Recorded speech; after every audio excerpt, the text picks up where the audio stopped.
তিনজন মিনিস্টার আছে, শোভনদেব, প্রদীপ মজুমদার আর বেচা, মাত্রই কজনের। আমি প্রথমেই আপনাদের সকলের জানবার জন্য বলি, জিনিসপত্রের দাম, শীতকাল আসছে, ইমিডিয়েট টাস্ক ফোর্সের একটা মিটিং করা হোক, এবং আলু আর পেঁয়াজের দামটা কেন বাড়াচ্ছে। আমি আলু বলেছিলাম নিজের রাজ্য আগে পাবে, যেটা আমি প্রোডাকশন দিই। আলু সিড আমরা নিয়ে আসছি, সিড তো আমাদের নেই, সেন্ট্রাল গভর্নমেন্ট থেকে আনতে হয়, ওরা অনেক দাম নেয়। আলু সিডের প্রবলেম হচ্ছে, বাট এই প্রবলেমটা আগামী দিন আমাদের নিজস্ব করে কিছু করতে হবে যাতে সমাধান হয়। কিন্তু আমরা বলেছিলাম আমাদের যা প্রয়োজন রাজ্যের, সেটাকে রেখে নতুন আলু যতক্ষণ পর্যন্ত না উঠছে ততক্ষণ পর্যন্ত বাইরে আলুটা যাবে না। এখন তো দেখছি এরা এক্সপোর্ট পর্যন্ত করতে শুরু করে দিয়েছে। Please take stock. আমি আজ থেকে মার্কেটিং, অরবিন্দ আমাদের ওঙ্কার মিনার হাতে দুটো ডিপার্টমেন্ট ছিল, একটা এগ্রিকালচার ডিপার্টমেন্ট আর একটা মার্কেটিং ডিপার্টমেন্ট এগ্রিকালচার। দুটো খুব বড় ডিপার্টমেন্ট, একজনের দ্বারা সম্ভব নয়। বেচারা মান্নাকে আমি দায়িত্ব দিলাম, অ্যাগ্রো মার্কেটিং ডিপার্টমেন্টের চেয়ারম্যান করলাম আজ থেকে। সুতরাং প্লিজ টেক এ স্টক, কোন পজিশনে আছে এবং আমাকে জানাতে হবে, টাইম টু টাইম মনিটর করতে হবে। ডিজিকে ডাকুনি কেন এই মিটিংয়ে? Immediate call.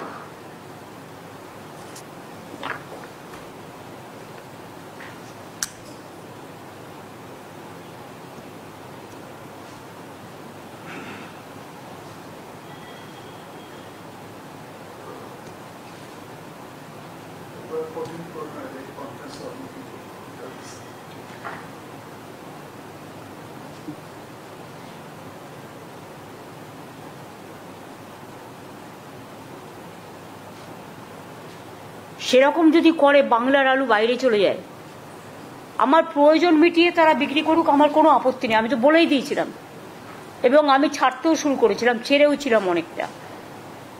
কিন্তু বাংলাকে দাম বাড়িয়ে অন্য জায়গা থেকে মুনাফা করব, আর আমি আলু চাষিদের জন্য ইন্স্যুরেন্স করব, দুটো একসাথে হতে পারে না।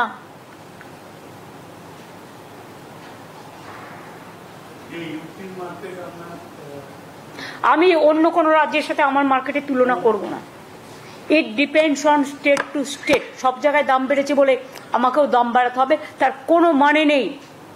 আমার এখানে হচ্ছে শস্য শ্যামলা বাংলা, ধনধান্যে পুষ্পে ভরা, চাল উৎপাদন, আলু উৎপাদন, এগুলো বাংলা রেকর্ড হিসেবে কাজ করে।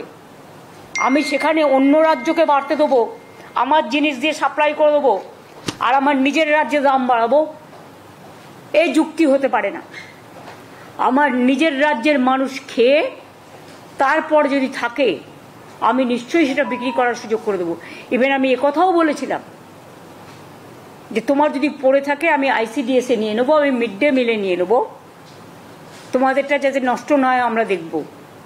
নতুন আলু উঠতে উঠতে জানুয়ারির লাস্ট উইক বা ফেব্রুয়ারির ফার্স্ট উইক ছাড়া হবে না। সবটাই যদি আপনারা ছেড়ে দেন শুধু বাইরে বিজনেস করবার জন্য, বর্ডার দিয়ে এগুলো যাচ্ছে, আবার কন্ট্রোল করো। আর তার আগে স্টক আমাকে দেখাবে, কত ছিল, কত বেরিয়েছে, এখন কত আছে। কারণ আমি তো রেখে দিতে বলেছিলাম আপ টু জানুয়ারি আমাদের স্টকটা, শুধু বীজের জন্য আলু যেটা লাগে সেটুকু রেখে। তো কেন এটা হলো না এবং আমাকে কেন জানানো হলো না?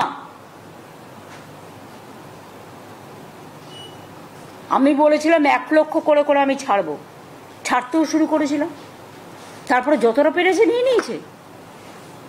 আমি একটা কথা বলি, রাজীব কুমার তুমিও আছো, এটা কিন্তু প্রেসের সাথে ডাইরেক্ট কানেক্টেডও আছে। কিছু জিনিস ইমিডিয়েট ইউ টেক কেয়ার। হয়তো তুমি চেষ্টা করো, কিন্তু local police is not helping. সবাইকে বলছি না, আমি একাংশ। পলিটিক্যাল নেতাদের নামে সবাই বদনাম করে বেশি।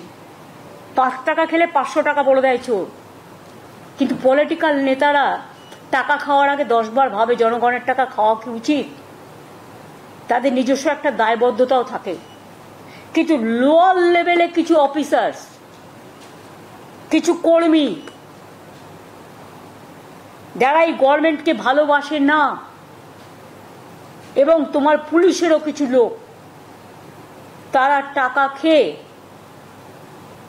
আজকে বালি চুরি বলো, কয়লা চুরি বলো, সিমেন্ট চুরি বলো,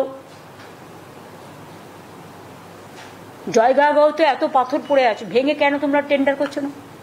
এটা তো এগ্রিকালচার, এটা তো ল্যান্ড ডিপার্টমেন্ট করবে। ল্যান্ড ডিপার্টমেন্ট কি করছে? কেন বসে আছে? Why they are sitting idly, they are sitting quietly? আমি তো পরিষ্কার বলেছিলাম যে যত বালির জায়গা আছে টেন্ডার করে দাও, যত পাথরের জায়গা আছে টেন্ডার করে দাও, যত ইল্লিগাল মাইনিং চলছে আটকে দাও। সিআইএসএফ টাকা খেলেও আমাদের লোকেদের ধরবার অধিকার আছে, এটা মাথায় রাখো। কারণ চুরি হলো তখন বলবে কয়লা চুরি করছে তৃণমূল কংগ্রেস, আর চুরি করবে সিআইএসএফ টাকা খেয়ে বা পুলিশের একাংশ টাকা খেয়ে, আমি এটা টলারেট করব না। যদি কোনো রাজনৈতিক দলের লোকও খায় তার কলার চেপে ধরো, তাকে আইনের পেছে ধরো, আইনত জেলে পাঠাও। এখানে কোনো এক্সকিউজ আমি চাই না। আমার দরকার নেই এক পয়সা, বারবার আমি বলি, আমার প্রয়োজনে আমি দলের নির্বাচন করবার জন্য আমি লোকের কাছে আঁচল পেতে টাকা নেব। আজ পর্যন্ত বলতে পারবে না আমি কোনো গভর্নমেন্টের কাজে বা কারো কাছ থেকে আমি এক পয়সা নিয়েছি, কোনো কারণে। অন্য কেউ যদি নিয়ে থাকে তুমি ছাড়বে কেন? কেন ছাড়বে? একই আইন, law must be applied to each and every individual together. There should not be any discrimination. কেউ কেউ ভাবে একে ম্যানেজ করি, ওকে ম্যানেজ করি, নিয়ে এক্সটর্শন করি, তারা বাঁচাবে। কেউ বাঁচাবে না, আমি তো বাঁচাবো না। আমার কাছে কোথাও না কোথাও থেকে তো খবর আসবেই। সব আলুটা বেরিয়ে গেছে, মাথায় রেখো। আজকে আলুর দাম বাড়ছে। পেঁয়াজ আমি কষ্ট করে তৈরি করতে শুরু করেছিলাম, বাংলায় পেঁয়াজ তৈরি হতো না বলে, সবটা নাসিক থেকে আসতো। সেই পেঁয়াজ আমার খাওয়ার পেঁয়াজ নেই, আমাকে নাসিক থেকে আনতে হয়। আমার পেঁয়াজ বাইরে বিক্রি হয়ে যাবে কেন? আমি তো 50% পর্যন্ত প্রোডাকশন এখনো কত পর্যন্ত হয়েছে? 7 লক্ষ টন টন আমি বুঝি না। আগে 4 লক্ষ টন হতো, এখন 3 লক্ষ টন বেড়েছে। আমি পার্সেন্টেজ জিজ্ঞেস করছি, কত পার্সেন্ট? 75%। আমি সেই জায়গাটায় নিয়ে এসেছি। তো আমার যদি 50% বিক্রি হয়ে যায়, বাইরে এক্সপোর্ট হয়ে যায়, কারা গো? তাকে আমি টাকা দেবো, তাকে আমি বিমা দেব, তাকে আমি জমি উর্বর করার জন্য ইকুইপমেন্টস দেবো, প্রিজার্ভেশনের জন্যও দিচ্ছি।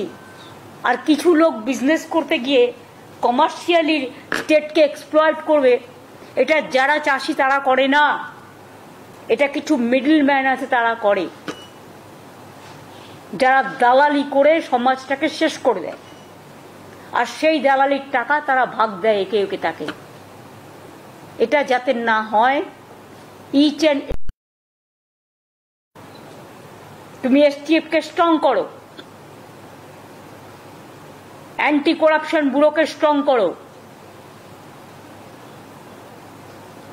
আমি সিআইডি রিসাপেল করব, টোটালটাই তোমার দায়িত্ব দিচ্ছি। তুমি সমস্ত প্রস্তাব আমায় দেবে। আর যার যার বিরুদ্ধে কমপ্লেন আছে, কমপ্লেন পেলে ক্রস চেক করো। কেউ কেউ মিথ্যে কথা বলেও কমপ্লেন করে। সত্যি যদি প্রবলেমটা জেনুইন হয় তাহলে টেক স্ট্রং অ্যাকশন, কেউ বাধা দেবে না। আর কেউ বাধা দিলে আমি শুনবো না। আমি তো আমার কথাই শুনবো না, মানে আমি নিজের কথা বলছি। আমি আমাকে যদি ক্ষমা না করি তাহলে তোমরা কাকে ভয় পাচ্ছ? কেন শুনছো না? এগ্রিকালচার এবং রুরাল ডেভেলপমেন্ট মিনিস্ট্রিকে শুধু বক্তৃতা দিলে হবে না, কাজ করে দেখাতে হবে। পুরো সার্ভে হয়েছে ওঙ্কার, যেগুলো আমাদের বন্যা টন্যা হয়েছিল, টোটালটা হয়ে গেছে। ঠিক আছে, আর বেশি বলতে হবে না। সেপ্টেম্বর পর্যন্ত থাকে, কিন্তু আমরা দানার জন্য এবং প্রাকৃতিক দুর্যোগের জন্য বাড়িয়ে নভেম্বর করেছি। তা আপনি ওয়েট করেন না কেন? আমি কি আপনাকে আমাকে বলতে হবে কেন? আমি কি মানে কিছু জানি না? বাড়িয়েছি আমি আর আমার মনে নেই? আমার যথেষ্ট মনে থাকে। আমি আজকে যেটা প্রেসকে বলবো যে প্লিজ এগুলো পজিটিভভাবে দেখুন, নেগেটিভভাবে দেখার চেষ্টা করবেন না। আপনারা কি করেন, পজিটিভ জিনিসটাকে অ্যাভয়েড করে অলওয়েজ নেগেটিভ ব্যাপারটাকে সামনে নিয়ে আসেন। তাহলে তো আপনাদের সামনে মন খুলে আমি ট্রান্সপারেন্সি মেনটেন করে, স্বচ্ছতা মেনটেন করে কোনো কাজ করতে পারবো না। আর তা যদি না করতে পারি তাহলে জনগণ জানবে কি করে যে আমরা কি করতে যাচ্ছি, কি না করতে যাচ্ছি, কোনটায় ভুল কোনটায় ত্রুটি। এটাও তো জনগণকে জানাতে আমি বাধ্য, এবং সেটা সংশোধনের জন্য কি ব্যবস্থা করা হচ্ছে। আপনাদের এটা আমি অনুরোধ করব। আমি জানি কোনো কোনো চ্যানেল আমার একদম 100% এগেনস্ট, তারা একটাও পজিটিভ দেবেন না, টোটালটাই নেগেটিভ আর নেগেটিভ করবেন। তাই যদি করেন তাহলে জেনে রাখুন, আগামী দিন যদি আমি ট্রান্সপারেন্সি নিয়ে মিটিং করি তাহলে আমি তাদের বাদ দিয়ে করব। পরে আপনারা নিউজ কালেকশন করে নেবেন, কারণ আমি এটুকু কোঅপারেশন তো আপনার কাছ থেকে আশা করতে পারি। এখানে যারা আমরা বসে আছি প্রত্যেকে আমরা দায়িত্বপূর্ণ লোক, প্রত্যেকে দায়িত্বপূর্ণ অফিসার, প্রত্যেকে দায়িত্বপূর্ণ মিনিস্টার, হেজিবিজি কেউ নেই।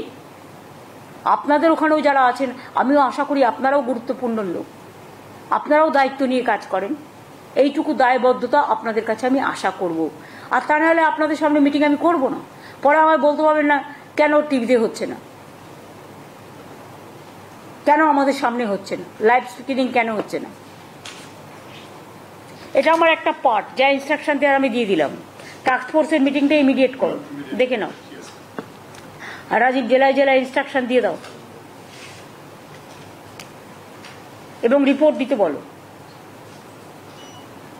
সপ্তাহে একদিন করে, আমি জানি তোমার অনেক কাজ করতে হয়, তার সত্ত্বেও এটা মনিটরিং করতে হবে। প্রত্যেক জেলায় একটা করে নোডাল অফিসার থাকবে যে মনিটরিং করে ডিটেলসটা দেবে। শুধু সিসিটিভিতে সব হবে না, যারা এইসব চুরি ডাকাতি করে না সিসিটিভি অনেকভাবে ইউজ করে। দেখে নাও কিভাবে করবে, তুমি জানো কোন সিস্টেমে করা উচিত।